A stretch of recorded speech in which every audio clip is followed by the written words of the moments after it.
Motorcycle racing.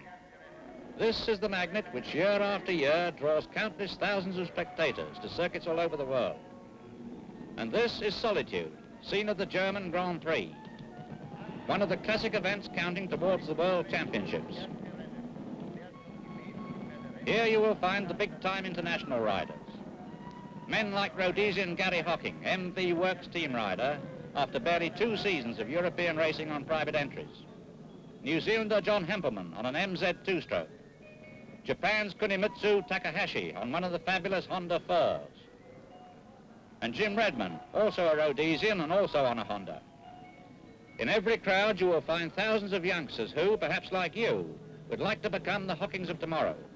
But apart from expensive machinery, what have riders like Hocking and Ubiali got that you haven't? Well, maybe nothing but experience. But it's experience that has been gained the hard way. For in motorcycle sport, there are no shortcuts to success. And experience comes only with practice, by riding in organized events as often as you can. Believe me, you can't learn to race on the public roads. What sort of events? Well, join a club and have a go at trials for a start. Here you have the supreme example, the Scottish 6 Days trial, organized by the Edinburgh and District Motor Club. Slow, yes, but common or mountain, mud and rocks can teach even would-be racers a thing or three about machine control. And you'll find great names like Jeff Duke, Sammy Miller and Ron Langston on many a shining national trials trophy. The bikes, pretty standard trials machinery, could be used for everyday transport at a pinch. But right now they're off for 6 days of mountaineering among the heather and the haggis, run by really experienced types like Jack Leslie, ex-road racer and trials rider.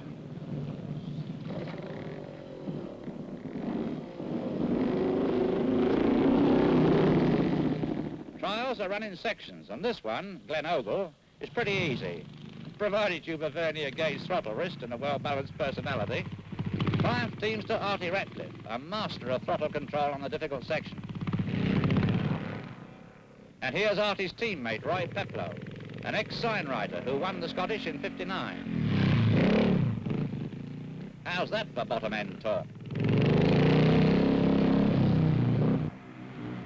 Ladies too, Jill Savage from Farnborough, Hampshire. Oh, hard luck, Jill. A few more rumba lessons needed there, I feel. It's not quite so simple as the worksmen make it look.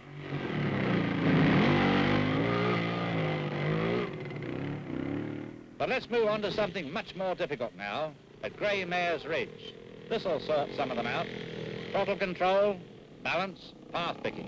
You have to have mastered the lot to get up here without foot slogging. Ask Tommy McNabb. Grey Mare's Ridge can teach you plenty, including 57 ways of biting the dust. Peter Gurney, Peter Davey, Donald Whidden, Harry Hawke, old Uncle Tom Cobley. But not all. When you can handle a machine like Market Garden or Gordon Blakeway, you're nesting in the top branches of the trials tree. For some, trials riding is it. And if you decide that this is your sport, there may be a works ride waiting for you. But if you're hankering after pure speed, your next step should be scrambling. It's the mixture as before, only much faster.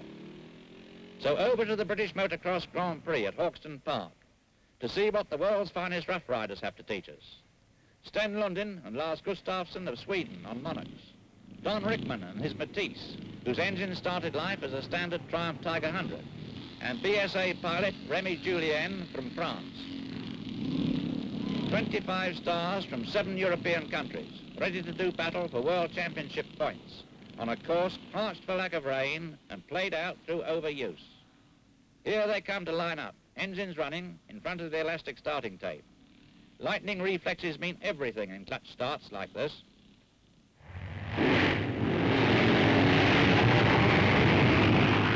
They're off, streaking like jet-propelled sand into the neck of an hourglass.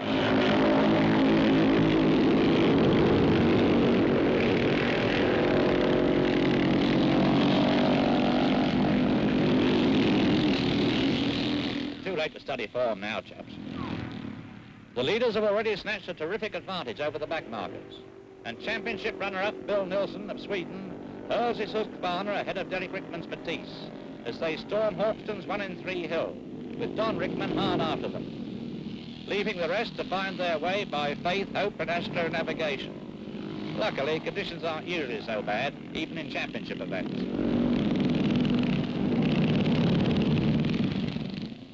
But here's an unscheduled hazard for John Burton and Rolf Tiblin. St John ambulance men, moving unlucky Derek Rickman, who's broken a leg. But even in races as rugged as this, accidents are rare. Compared with road racing, of course, speeds are relatively slow. It only feels like riding a pneumatic drill through the sound barrier. Much safer to master the gentle arts of infighting, cog swapping, fast cornering and braking on ball-bearing surfaces, where 999 times out of 1,000, the worst you'll suffer is a few bruises and a deflated ego.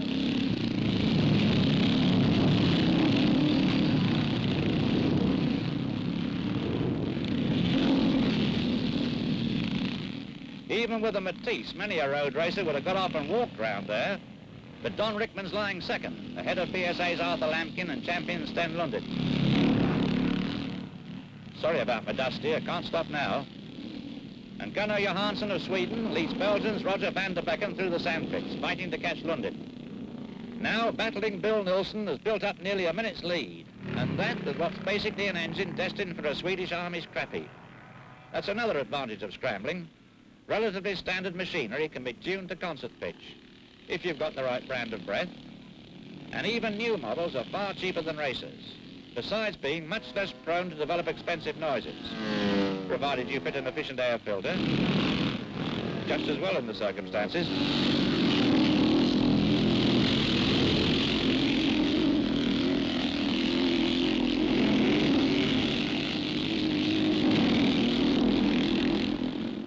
Whoops-a-daisy. But while our friend explores the undergrowth, let's watch Bill Nilsson's flawless technique as he finishes his winning ride.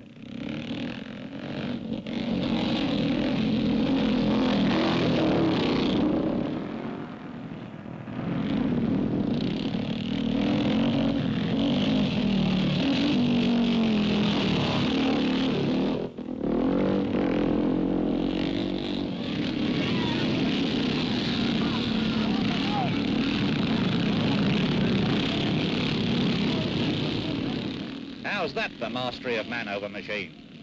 Well, when you've learnt to control a motorcycle over this sort of ground and at this sort of speed, you'll be just about ready to try a drop of the hard stuff, real road circuit racing. Several circuit meetings are staged nowadays, especially for beginners. And if you've learnt all you can from trials and scrambles, or even if you haven't taken a blind bit of notice of the advice I've given you, in the spring, your fancy will probably turn to thoughts of racing at some place like Cadwell Park, where, although entries are usually oversubscribed, a few novices are invariably given rides. And there's often some ex-ace like Austin Monks around to help them. One thing you won't have learnt elsewhere is the run and bump start technique. Fuel on, select bottom gear, back against compression, wait for it,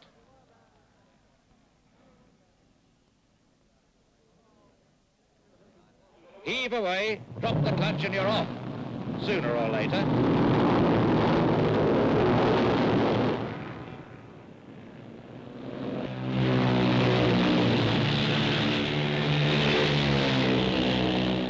Cadwell is an ideal course for learning the rudiments of real road racing, with its wide variety of hills and bends where expert use of brakes and gearbox can save seconds a lap, and with a longish straight where you can really get down to it. What's more, it's narrow enough and has sufficient solid scenery around it to demand a first-class passing technique, hairline navigation. Unlike some of the aerodrome circuits, where you can blithely point the front wheel in the general direction of next week, with plenty of hay to mow before you're brought up short if you run out of road.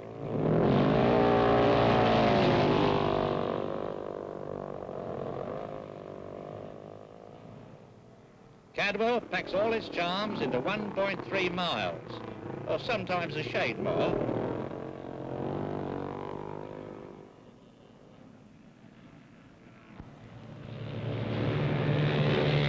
Right, now you've made your racing debut, and naturally you'd have won but for all those chaps under the counter-works machinery. So now let's see what else is needed to become a really top-notch privateer. And who better to show us than Bob McIntyre and his sponsor Joe Potts of Bells Hill, Glasgow. Joe's the backroom boy and business brain, but there's no daylight between Mac's ears either, particularly when it comes to tuning racing motorcycles. And his advice is preparation. One season's hardly over before Bob's preparing for the next, aided by ace mechanic Pim Fleming. That means hours of precise, patient, painstaking work, almost drudgery at times, but with racing engines, cleanliness is next to lustiness, and precision in preparation can mean the difference between success and failure.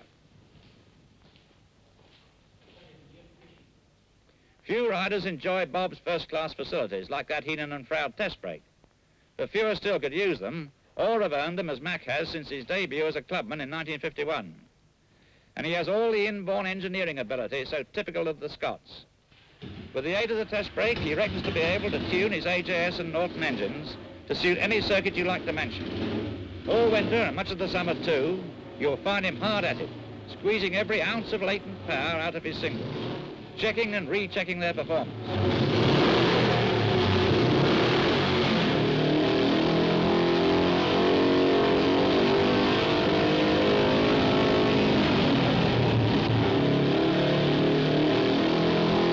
And that's only a start. Power increases in the engine may alter the handling on the track. So as soon as the model's nailed together, Bob's off to Oulton Park with Alistair King to teach it the way round, to check carburation, gear ratios, suspension, the lot. It needs all the qualities of a test pilot able to diagnose the slightest fault in mid-flight, but with no ejector seat if things go wrong. Fasten your safety belts and we'll follow him round the course.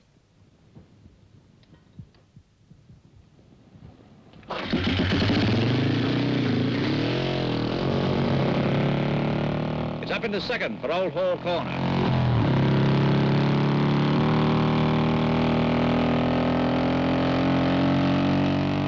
Into third down the avenue. And back down to second for Cascade.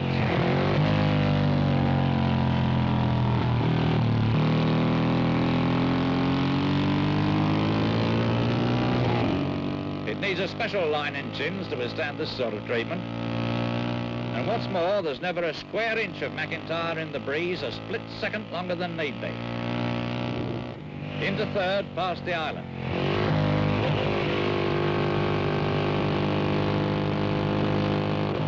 Then right down to first for that other petrol company's bend.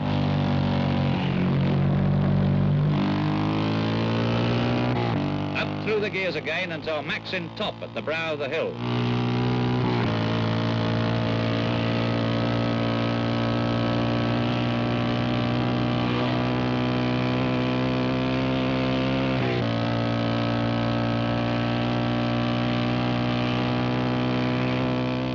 Down to third for Nickelbrook.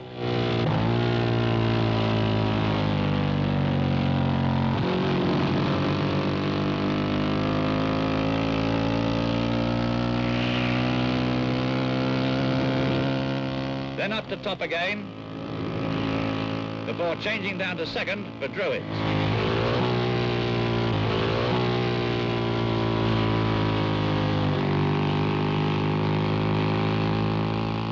Up to third, just before the footbridge, and then it's time to start changing down to first for Lodge Corner.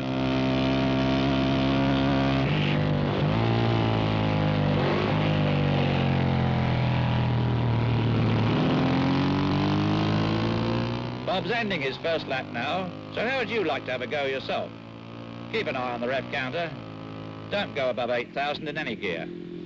And the best of British luck to you.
Not at all bad for your first time round. With Bob, of course, this sort of thing's happening all the time. Checking his handiwork and testing new equipment. Always with a single aim in view, to win races. And above all, to win another tourist trophy. That one day may be your aim too. So let's go off to the Isle of Man. It's Wednesday, June 15, 1960. A new day and a new look for the Junior TT. 6 laps of the mountain course instead of 7. And riders away in graded pairs at 10-second intervals. But Bob and his AJS will start alone, for Gary Hocking has scratched. He's off, with nearly 2.5 hours of fierce concentration to go before the checkered flag. Favourite John Surtees on the MV4, and young Mike Hailwood with his AJS. Soon, they'll have left a narrow line of rubber all round the 37 3/4 miles course. The right line. Let's see them late. Bob McIntyre on Bray. Followed full chat by Surtees. On to Quarter Bridge and Ballacrane. Get off line on one corner and you'll be off it for the next half dozen.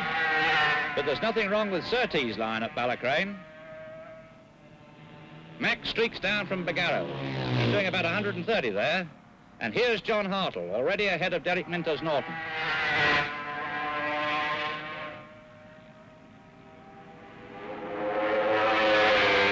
At Ballaugh, Surtees is leading on the road. So Max AJ still can't hold that MV4. And behind them, Hartle leads Minter and Bob Brown. Once past Ramsey, you're marching up that great high hill, 1,400 feet in 5 miles. Then over the mountain and 8 miles further on, here's Surtees marching down again from Cates. Sweeping through Craignabar for the second time. Hello. Looks as though something may be wrong there. Maybe, for on the next lap, Hartle cuts the lead by nearly 20 seconds. But the champion's still going strong at Hilbury the next time round, and straight past the pits to start his 4th circuit.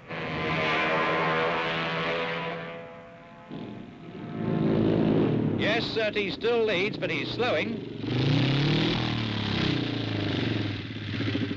Cadwell's star, George Catlin, comes in to refuel. And McIntyre also refuels, having decided against a non-stop run. Off he goes down Bray Hill and through Quarter Bridge in pursuit of Hartle.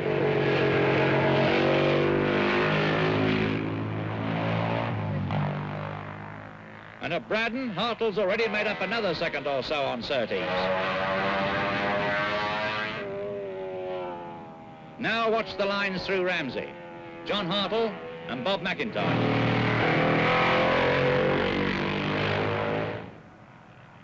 Max past the waterworks. He's gaining on Surtees too.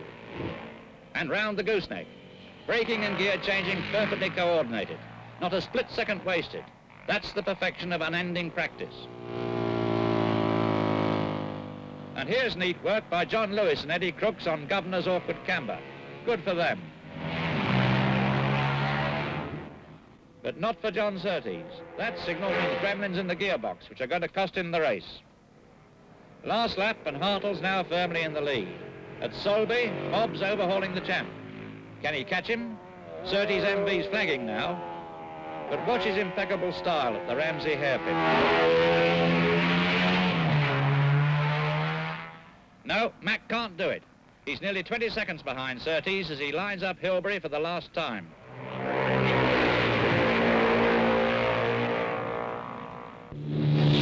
The checkered flag's ready. And ironically, Hartle scores his first Grand Prix win on the 4 within a few weeks of resigning from the MV team. So although all the midnight oil burnt in Bell's Hill didn't bring Mac victory, to finish 3rd, the first all-British combination of man and machine, after 226 miles of the toughest testing yet devised, should be enough to satisfy most people. Except you, of course. Nothing will satisfy Sir but a works ride and a Continental Classic. Very well, back to where we came in. Germany, Solitude, the Grand Prix, Takahashi, Hocking, Hempelmann, all with works mounts which they'd never raced here before. Last-minute checks completed, the tension mounts. 30 seconds to go, team managers and mechanics leave the starting grid. The flag's up.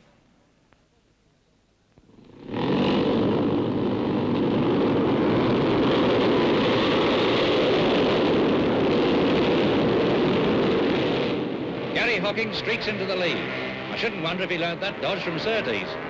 He and little Carlo Ubiali are pulling well away, but the field's after them like a swarm of bees in June as they stream round Glemsec. Hello, something's happened. Yes, Carlo Ubiali slid off on a damp patch where mud's been swept away. And here's the order at Steinbach, say. Hocking MV, Hempelmann MZ, Dickie Dale MZ, and Taveri MV. Hocking holds his lead at Weihingham. And at the back of the field, Plucky Ubiali's in the hunt again.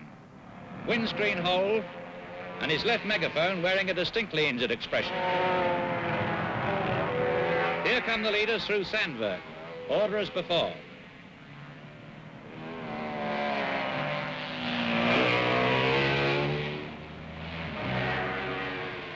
And here's Carlo, third from last in 22nd spot. He's really got to get on with the knitting after that furler.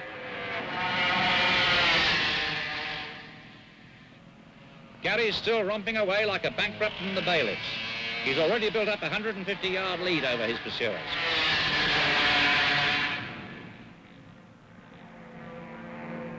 Three-quarters of the way through lap 2, it's still Hocking in the lead, followed by Hempelmann, Taveri and Dale, having a terrific scrap for second place.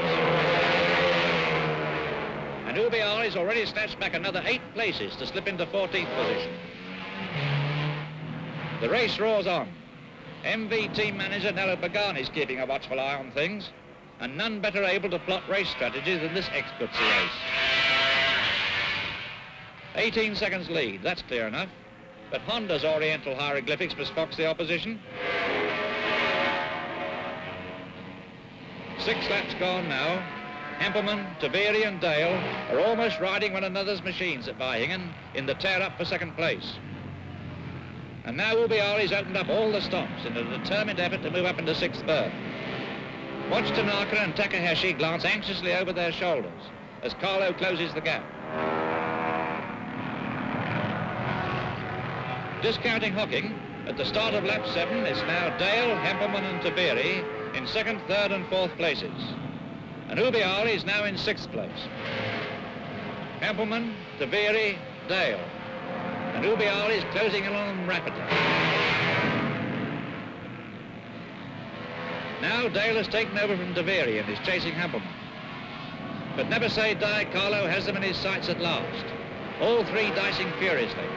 But they're sitting ducks for the tiny streak of lightning from Bergamo. Just before Weihingham, during a meteoric 8th lap, Ubiali passes all 3 of them to move into 2nd place, taking Tanaka with him into 3rd position. Despite Ubiali's awe-inspiring ride, during which he gobbled up 21 places in only 57 miles, Hocking's lead was so great that with only 3 laps to go, Ubiali was unable to make any impression on the lad from Bulawayo, now within certain sight of victory. And so young Gary Hocking wins his 3rd Grand Prix in his first season as a works rider. Carlo Ubiali's a splendid 2nd, and Tanaka 3rd. To Gary Hocking, the victor's laurels and a well-earned place in the Hall of Fame. To you, who dream of following in his wheel tracks, remember there are no shortcuts to success. Don't try to race before you can really ride. Try trials for a start. Then accelerate through scrambles to gain experience of wheel-to-wheel dicing which will prove invaluable in road racing. And spend as much time on preparation as you do in the saddle. Then, even if you don't win a Grand Prix and never land a works contract, you'll at least have a lot of fun trying.